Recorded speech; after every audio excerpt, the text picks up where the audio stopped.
चलिए आते हैं हम लोग अकबर के कुछ नवरत्नों के बारे में जानकारी आपको देने के लिए। ऐसे अकबर अपने दरबार में बहुत से विद्वानों को रखा करता था, लेकिन उन विद्वानों में नवरत्न को भी उन्होंने चुन लिया था। और अबुल फजल स्वयं एक हिंदू से मुसलमान बना हुआ था, फैजी भी स्वयं हिंदू से मुसलमान बना था और दोनों राजस्थान के रहने वाले थे। अकबर के पूरे प्रशासन के बारे में अबुल फजल ने अकबर नामा नामक अपने पुस्तक में वर्णन किया है और वहीं पर नवरत्न भी लिखे गए हैं। अर्थात लगता है कि अकबर इस नवरत्न के बारे में जानता था और जानबूझकर वह नवरत्न को बनाया था। आप देखेंगे उसके नवरत्न में सभी एक से एक थे, लेकिन ध्यान रखेंगे कि जो बिरबल था, ये आपको उस बिरबल के मरने पर, जब कश्मीर के अभियान पर बिरबल गया हुआ था, यह पर्वतीय क्षेत्र पर घटना करीबन 1585-86 की है और बिरबल की उस वक्त जैयों ने हत्या कर दी थी। तो अकबर बहुत रोया था, यानी फुट फुट कर रोया था। आप समझ सकते हैं कि कितना ज्यादा महत्व देता था अकबर बिरबल को। हालांकि बिरबल हिंदू था, ऐसा नहीं कि मुस्लिम था, इसके बावजूद भी वह अकबर और बिरबल की कहानी आप सुने होंगे, इतना अधिक आता है पुस्तकों में, आम बोलचाल में और समाज में भी कि हम लोग लगातार सुनते रहते हैं। यानी अकबर के अत्यधिक करीब रहने का कार्य बिरबल ही किया करता था। अब रही बात उसके नवरत्न में सब एक से एक थे। जैसे फैजी जो था, आपको ये भी कोई कम नहीं था, ये भी आपके अबुल फजल से जुड़ा हुआ व्यक्ति था और राजस्थान के ही रहने वाला था।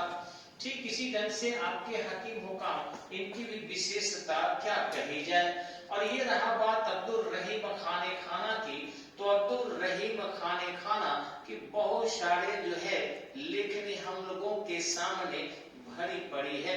यही रहीम के नाम से लिखा करते थे, आप लोग पढ़े भी होंगे, रहीमन विपदा हो भली मन ही राखो गोए, सुनी अठी लई है लोग सब बाटी न लई है कोए। तो इस ढंग से रहीम की अपनी ये उक्ति है और बहुत सारे रहीम ने लिखा है, हिंदी की पुस्तकों में पढ़ने के लिए मिलता है। ये बैरम खां के स्वयं बेटे थे और बैरम खां जो था वह हुमायूं के साथ और अकबर का बहुत बड़ा संरक्षक था।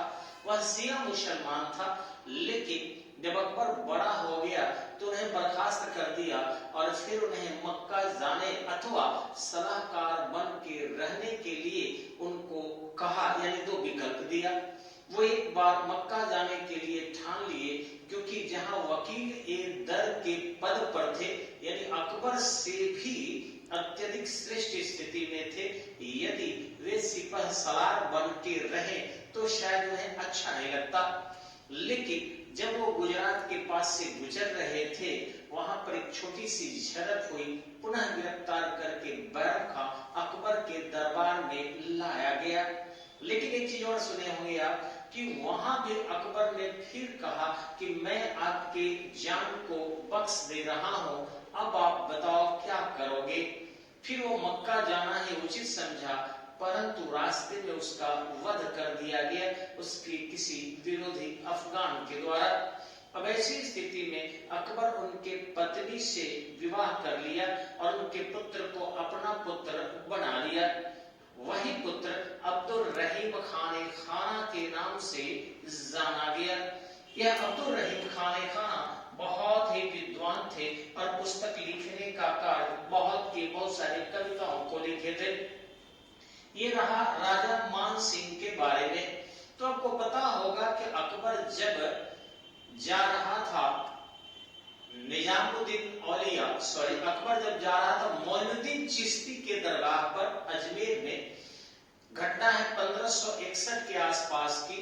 उस दौरान अकबर ने राजस्थान के राजपूतों के पास सूचना भेजा कि या तो आप अपने कोष को हमें सौंप दो अथवा अपने घर से किसी न किसी कन्या को भेजो, जिससे वैवाहिक संबंध के माध्यम से हम लोग तुम्हारी रक्षा कर सके और तुम्हारे वंश पर हमारी रक्षा हो सके। उसी समय में आमेर के मोटा राजा भारमल ने अपनी पुत्री का विवाह कर दिया और उस विवाह का नाम विवादास्पद है। हालांकि अबुल फजल के द्वारा इसी विद्वान ने अपने पुस्तक में उसी के शरीर से यानी मोटा राजा भारमल की जो गोद ली गई बेटी थी, ध्यान रखिएगा अपनी पुत्री नहीं थी, गोद ली गई बेटी थी, उसी से सलीम का जन्म हुआ था और जिस कारण अकबर उसे मरियम उज जमानी कहता था, यानी इस जमाने की मरियम जो यीशु मसीह की मां थी उतना ज्यादा अच्छा उपाधि दिया करता था। तो इस ढंग से उस आमेर के मोटा राजा भारमल की जो पुत्री थी उसको कुछ लोग जगत गोसाई, कुछ लोग जोधाबाई, कुछ लोग हरखाबाई कुछ कहता है, जो उचित नाम नहीं है। नाम का मिलान सही नहीं हो पाया है, लेकिन तत्कालीन पुस्तकों से अकबरनामा से अगर देखा जाए तो अबुल फजल स्वयं उसे मरियम उज़्ज़मानी लिखते हैं, यानी इसी नाम से मिलान करना ज्यादा सही है। और एनसीईआरटी 12वीं कक्षा के मध्यकालीन इतिहास में अंडरलाइन करके नीचे लिखा हुआ है कि यह नाम विवादास्पद है। जब भारत सरकार के इतिहासकार इस नाम पर सशंकित है तो फिर आप समझ सकते हैं हम लोग प्राइवेट लोगों का क्या औकात है, इसलिए हम लोग उसका नाम मरियम उज़्ज़मानी ही लेंगे। अब रही बात कि उसी मरियम उज़्ज़मानी से सलीम का जन्म हुआ था और ध्यान रखेंगे कि उन्हीं का भतीजा था मानसिक, अर्थात मरियम उज़्ज़मानी के भाई थे भगवान दास, और भगवान दास जो थे वो प्रधानमंत्री के पद पर भी आसीन रहे और मान सिंह सेनापति के पद पर। स्वयं सुने होंगे आप लोग कि मेवाड़ के जो राजा थे सिसोदिया वंश के महाराणा प्रताप, उनके खिलाफ भी अकबर को ले जाने वाला मान सिंह ही था। कई बार मान सिंह को लोग गंदे शब्दों से संबोधित करते हैं क्योंकि वो शायद नहीं जाता वहां, तो हमारे महाराणा प्रताप को घास की रोटी खाने की नौबत नहीं आती। लेकिन ये भी सही है कि अगर महाराणा प्रताप इतना कष्ट नहीं झेलते और हमारे देश के मान मर्यादा संस्कृति आन बान शान के लिए इतनी त्याग नहीं प्रदर्शित करते तो शायद आज हमारे देश के लोगों का जो सिर गौरवान्वित होता है वो शायद कम हो जाता।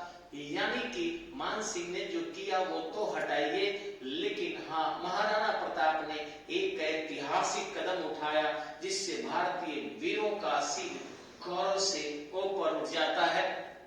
आगे देखेंगे तो उन्हीं का ये था आपको भगवान दास का पुत्र मानसिंह। अब रहा राजा टोडरमल की चर्चा। राजा टोडरमल हमारे बिहार के ही रहने वाले थे और बिहार में भी छपरा के रहने वाले थे, वह भी डोरीगंज के। शायद आपको पता होगा कि डोरीगंज का नाम डोरीगंज क्यों पड़ा, तो डोरीगंज जो था वहां डोरी से इस पार से उस पार, लोग दियरा से इधर छपरा तरफ और छपरा से दियरा तरफ रस्सी के रज्जू मार्ग था जिसको डोरी मार्ग कहा जाता था। इतनी रस्सियां थी कि डोरी का बाजार लगता था और इसीलिए उसका नाम डोरीगंज था। उस डोरीगंज के रहने वाले थे टोडरमल और शेर शाह के दरबार में भी रहते थे। लेकिन जब शेर शाह नहीं रहा तो इस्लाम शासुर आदिल शासुर जैसे लोग टोडरमल को अच्छा इज्जत नहीं दे सकते थे, उनके पास संसाधनों की कमी थी। हुमायूं के बाद पुनः जब अकबर आया तो वैसी स्थिति में अकबर ने 10 साला पद्धति के लिए उन्हें प्रेरित किया, यानी नवीन टैक्सेशन सिस्टम भारत में कैसे लागू हो और भू राजस्व जो आय का सल्तनत काल और मुगल काल में प्रमुख स्रोत रहा, उस भू राजस्व को कैसे व्यवस्थित किया जाए कि राजस्व की प्राप्ति भी वैज्ञानिक तरीके से हो सके और साथ ही साथ किसानों पर बहुत अधिक दबाव भी न पड़े। ऐसी स्थिति में टोडरमल लगातार 10 साल तक मेहनत किया और मेहनत के बाद वह एक फॉर्मूला निकाला।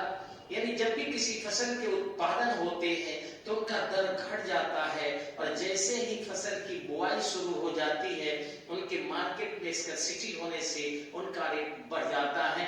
इसका लाभ हमेशा ही स्टॉकिस्ट उठाते हैं। टोडरमल को ये पता था।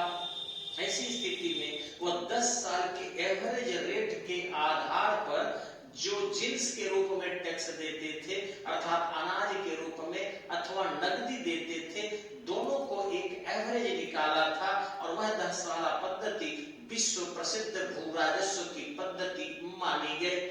उन्हीं के समय में ये जितने छपरा का खनवा नाला है, एक जमुना मुसहरी से बड़ी नदी बहती थी, जमुना नाम था, और घघरा होकर जिसको हम सरजू कहते हैं आगे निकलती थी और गंगा में मेल खा जाती थी। ये जितने भी शहर के छपरा के पानी है वो पूरी की पूरी तरह निकल जाते थे, और गर्मी के दिनों में भी गंगा का जल और सरजू के जल सुदूर क्षेत्रों तक सिंचाई करते थे। इन सब के लिए यही टोडरमल उत्तरदायी है। इतना अच्छा इन्होंने भू राजस्व व्यवस्था को लिख कर छोड़ा था और इरिगेशन सिस्टम, एग्रीकल्चर सिस्टम को डेवलप किया था। आगे आप देखे होंगे फैजी, मैंने चर्चा किया कि ऑलरेडी ये अबुल फजल से संबंधित था और उन्हीं के साथ आया था और बेहतर विद्वान भी था। इसी ढंग से बिरबल की कहानी सुने होंगे। मुल्ला दो प्याजा पर आते हैं। मुल्ला दो प्याजा के बारे में कहा जाता है कि यह जब भी खाता था तो 2 प्याज अपने भोजन में जरूर खाता था, या उसके थाली में 2 प्याज जरूर रखे जाते थे।